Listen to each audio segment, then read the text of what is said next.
তো বার্ধক্য ভাতা বা বিধবা ভাতা বা প্রতিবন্ধী ভাতার যে 1500 টাকা সেটা আগামী 1 আগস্ট থেকে আপনাদের ব্যাংক অ্যাকাউন্টে ঢুকতে শুরু করবে, এমনটাই কিন্তু জানিয়েছেন মুখ্যমন্ত্রী শুভেন্দু অধিকারী মহাশয়। তবে এর সাথে সাথে তিনি কিন্তু এটাও জানিয়েছেন যে 1 আগস্ট থেকে যে 1500 টাকা দেওয়া হবে তার আগে কিন্তু ভেরিফিকেশান করে টাকা দেওয়া হবে। মানে এতদিন থেকে আপনারা যারা বার্ধক্য বিধবা বা প্রতিবন্ধী ভাতার টাকা পেয়ে আসছিলেন তাদের কিন্তু এবারে প্রত্যেকের ভেরিফিকেশান হবে। কেন কি মুখ্যমন্ত্রী জানান যে আমাদের পশ্চিমবঙ্গে এমন মানুষ প্রচুর রয়েছেন যারা দুর্নীতিভাবে বা যারা ভুয়োভাবে টাকা নিচ্ছিলেন। তো এবারে কিন্তু তাদেরকে ছাঁটাই করা হবে, ফলে কিন্তু এবারে ভেরিফিকেশানটা করা হচ্ছে। ভেরিফিকেশান করে আগামী 1 আগস্ট 1500 টাকা করে কিন্তু দেওয়া হবে। তবে এখানে কাদেরকে বাদ দেওয়া হবে সমস্তটাই কিন্তু আজকের ভিডিওতে আমি জানাবো, এবং এই 1500 টাকা পাওয়ার ক্ষেত্রে কি কি ক্রাইটেরিয়া বা কি কি শর্ত আপনাদেরকে পূরণ করতে হবে তাহলে আপনি 1500 টাকা পাবেন সেটাও কিন্তু আজকের বলবো। যদি আপনি বার্ধক্য ভাতা, বিধবা বা প্রতিবন্ধী ভাতায় বর্তমানে টাকা পেয়ে আসছেন বা আপনি নতুন আবেদন করেছেন, আজকের ভিডিওটা অত্যন্ত গুরুত্বপূর্ণ, শেষ পর্যন্ত দেখবেন। তার সাথে আপনাদের বর্তমানে যাদের পেমেন্ট নট ইনিশিয়েটেড দেখাচ্ছে তাদের কবে টাকা ঢুকবে, যারা কোনো কারণবশত আবেদন করতে পারেননি তারা কিভাবে আবেদন করবেন, সম্পূর্ণ বিস্তারিত আজকের ভিডিওতে আমি আপনাদের জানাবো। আবার অনেকের কিন্তু ভেরিফাইড দেখাচ্ছে, অ্যাপ্রুভাল পেন্ডিং, মানে 2 বছর 3 বছর হয়ে গেল তাদের কোনো রকম অ্যাপ্রুভালই দিচ্ছে না সরকার। তাদের কি করণীয় সম্পূর্ণটা আজকের ভিডিওতে বলবো। প্রত্যেককে অনুরোধ করব, যদি আপনি এই চ্যানেলে নতুন হন চ্যানেলটিকে সাবস্ক্রাইব করে ভিডিওটিকে প্রত্যেকে লাইক করে দেবেন। দেখুন, আগামী 1 আগস্ট থেকে 1500 টাকা 1000 টাকার পরিবর্তে ঢুকতে শুরু করবে মুখ্যমন্ত্রী জানিয়েছেন। তবে এই টাকা পাওয়ার ক্ষেত্রে প্রথম শর্ত আপনাদের কিন্তু 60 বছর মিনিমাম হতে হবে। যারা বার্ধক্য ভাতার জন্য আবেদন করেছেন বা টাকা পাচ্ছেন তাদের কিন্তু মিনিমাম 60 বছর হতে হবে। এবং যারা প্রতিবন্ধী, আমি দেখছিলাম কিছু ইউটিউব চ্যানেলে পরিষ্কার বলছে যে তাদের নাকি 55 বছর হতে হবে। এটা কিন্তু একদম পুরোটাই মিসলিডিং। এই সমস্ত কথায় কান দেবেন না। আপনারা স্ক্রিনে দেখতেই পাচ্ছেন পরিষ্কারভাবে কিন্তু দেওয়া রয়েছে, কোনো ক্রাইটেরিয়া রাখা হয়নি। শুধুমাত্র আপনাদের প্রতিবন্ধীর যে ক্রাইটেরিয়া সেটা কিন্তু 40% বা তার বেশি, আপনাদের যে অক্ষমতা সেটা কিন্তু 40% বা তার বেশি আপনাদের হতে হবে। এবং তার যে শংসাপত্র আপনাদেরকে সরকারি কোনো হসপিটাল থেকে নিতে হবে, তাহলেই কিন্তু আপনি ডিসেবিলিটি বা প্রতিবন্ধী ভাতার 1500 টাকা করে পাবেন। অতএব একটা ইউটিউব চ্যানেল পরিষ্কার বলছে যে 55 বছর নিচে কিন্তু তারা টাকা পাবে না। একদম ভুল কথা। যদি আপনি এরকম ধরনের ভিডিও দেখে থাকেন সম্পূর্ণ ভুল ধারণা। যারা ডিসেবিলিটি পেনশন পাবেন বা পাচ্ছেন, শুধুমাত্র 40% প্রতিবন্ধকতা আপনাদের কিন্তু থাকতে হবে মিনিমাম, বা তার উপরে থাকতে হবে। তার শংসাপত্র আপনাদের সরকারি হসপিটাল থেকে কালেক্ট করতে হবে। এবারে দেখুন, বার্ধক্য ভাতার ক্ষেত্রে যেটা আমি বলছিলাম ন্যূনতম 60 বছর হতে হবে, তার সাথে আপনাদের পশ্চিমবঙ্গের স্থায়ী বাসিন্দা হতে হবে মিনিমাম 10 বছর। যদি বর্তমানে 10 বছর আপনি পশ্চিমবঙ্গে বসবাস করেন তাহলে কিন্তু কোনো রকম অসুবিধা আপনাদের এখানে কিন্তু হবে না। এবং বর্তমানে যে ভেরিফিকেশানটা করা হচ্ছে মুখ্যমন্ত্রী যেটা জানিয়েছেন সেখানে মূলত কি দেখা হচ্ছে এবং কাদেরকে ছাঁটাই করা হচ্ছে সেটা আগে আপনারা মন দিয়ে ভালোভাবে বুঝুন। দেখুন, আপনাদের বার্ধক্য ভাতা, বিধবা বা প্রতিবন্ধী ভাতার ক্ষেত্রে প্রথমত আপনাদের আধার কার্ড নাম্বার, আধার কার্ডের নামের সাথে ভোটার কার্ডের নামের মিল রয়েছে কিনা, এবং আপনার ব্যাংকের পাসবুক এবং আপনার প্যান কার্ড যদি থাকে, আপনার যাবতীয় যে সমস্ত ডকুমেন্ট যেগুলো সরকারের কাছে রয়েছে সেগুলো কিন্তু সরকার ভালোভাবে খুঁটিয়ে যাচাই করছে।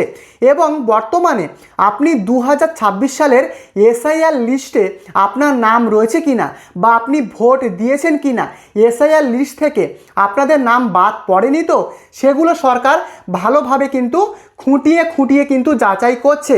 বোঝাতে পারলাম? এগুলো যদি সমস্ত কিছু ঠিকঠাক থাকে এবং যদি আপনি সরকারের দেওয়া শর্তগুলো আপনি যদি পূরণ করেন, তাহলে বার্ধক্য ভাতা, বিধবা বা প্রতিবন্ধী ভাতার টাকা আপনি কিন্তু পাবেন এবং সেই টাকা কার্যকর হবে, মানে 1500 টাকা করে দেওয়া হবে 1 আগস্ট থেকে।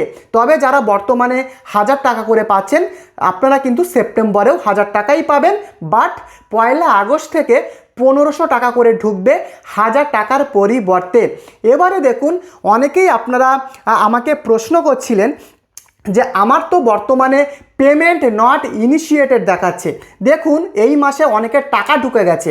অধিকাংশ মানুষ আমাকে কমেন্ট করেছেন, বর্তমানে যাদের আপনাদের পেমেন্ট নট ইনিশিয়েটেড দেখাচ্ছে তাদেরকে বলবো, দেখুন আপনাদের কোনো রকম চিন্তা করার বিষয় কিন্তু নেই। আপনি অ্যাপ্রুভ পেয়েছেন, কিন্তু আপনার পেমেন্টটা নট ইনিশিয়েটেড দেখাচ্ছে, মানে বর্তমানে সরকার হয়তো টাকা পাঠানোর চেষ্টা করছে বা হয়তো সেটা মানে টাকাটা প্রসেসিংয়ে পড়ছে না, ফলে কিন্তু পেমেন্ট নট ইনিশিয়েটেড দেখাচ্ছে বা সার্ভার ইস্যুর জন্য দেখাচ্ছে। যদি আপনি যোগ্য হন, আপনি কিন্তু টাকা থেকে বঞ্চিত হবেন না।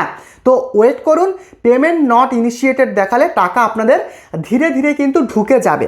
এবারে অনেকেই প্রশ্ন করেছেন যে আমরা বর্তমানে স্ট্যাটাস চেক করছি, কিন্তু আমার স্ট্যাটাস অনেক দিন থেকে ভেরিফাইড বাট অ্যাপ্রুভাল পেন্ডিং দেখাচ্ছে। এটা কেন দেখাচ্ছে? অনেকেই এই কোয়েশ্চেন করেছেন। অনেকে লিখেছেন 6 মাস হয়ে গেল, 1 বছর, 2 বছর, 3 বছর, 5 বছরও হয়ে গেছে। এমন মানুষও কিন্তু রয়েছেন যাদের ভেরিফাইড বাট অ্যাপ্রুভাল পেন্ডিং দেখাচ্ছে। দেখুন, এই স্ট্যাটাসের আমি একদম পুরো বাংলা ভাষায় আপনাদেরকে বোঝাই। ভেরিফাইড মানে কি, সরকার কিন্তু আপনার যে আবেদন সেটা কিন্তু ভেরিফাইড অলরেডি করে ফেলেছে, বাট অ্যাপ্রুভালটা পেন্ডিং রেখেছে। তো এই অ্যাপ্রুভালটা পেন্ডিং রাখার মেন কারণটা আপনারা আগে বুঝুন। আমি প্রত্যেকটা ভিডিওতেই কিন্তু আমি আপনাদের বলি, দেখুন বর্তমানে আমাদের রাজ্যে টোটাল 21 লক্ষ উপভোক্তাদেরকে এই বার্ধক্য ভাতা, বিধবা বা প্রতিবন্ধী ভাতা টাকা দেওয়া হয়। টোটাল 21 লক্ষ উপভোক্তাদের, তার বাইরে আর কাউকে কিন্তু টাকা দেওয়া হয় না। তবে বর্তমানে 5 লক্ষ কোটা বাড়ানো হয়েছে, টোটাল 26 লক্ষ কোটা টোটাল কিন্তু করা হয়েছে। এবারে বুঝুন, আপনাদের ভেরিফাইড তো হয়ে গেছে, বাট অ্যাপ্রুভালটা পেন্ডিং কেন রয়েছে, অ্যাপ্রুভ কেন করছে না?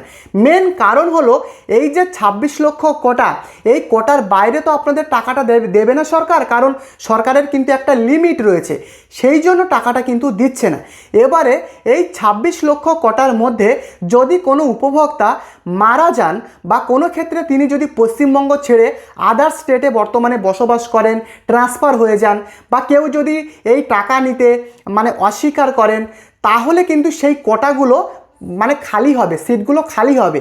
এবং যত সিটগুলো খালি হবে, বর্তমানে আপনাদের যাদের ভেরিফাইড বাট অ্যাপ্রুভাল পেন্ডিং দেখাচ্ছে তাদেরকে কিন্তু সেই সিটগুলোতে ঢোকানো হবে। বোঝাতে পারলাম? তখনই কিন্তু আপনাদেরকে অ্যাপ্রুভাল দেবে সরকার থেকে। অতএব আপনাদের কিন্তু ওয়েট করা ছাড়া আর কিন্তু দ্বিতীয় উপায় কিন্তু নেই। অনেকেই প্রশ্ন করছিলেন যে আমি আমার বিডিও না পঞ্চায়েত না পৌরসভা না মিউনিসিপ্যালিটিতে যাব। দেখুন, ছুটি করে কোনো রকম কাজ হবে না। আমার ব্যক্তিগত মতামত, আপনাদেরকে ওয়েট করতে হবে। তবে কিছুদিন আগে আমি দেখছিলাম কিছু মানুষ কিন্তু অ্যাপ্রুভাল পেয়েছেন, তো আপনাদেরকে ওয়েট করতে হবে।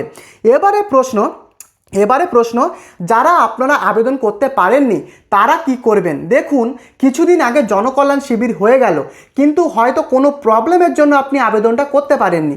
তবে আপনাদেরকে বলবো, যদি আপনি আবেদন না করতে পারেন, একদম নতুন আবেদনকারী যদি আপনি হন, তবে আপনি আপনার যে সংশ্লিষ্ট পঞ্চায়েত, পৌরসভা, মিউনিসিপ্যালিটি বা বিডিও অফিস রয়েছে সেখানে গিয়ে একবার খোঁজ করুন।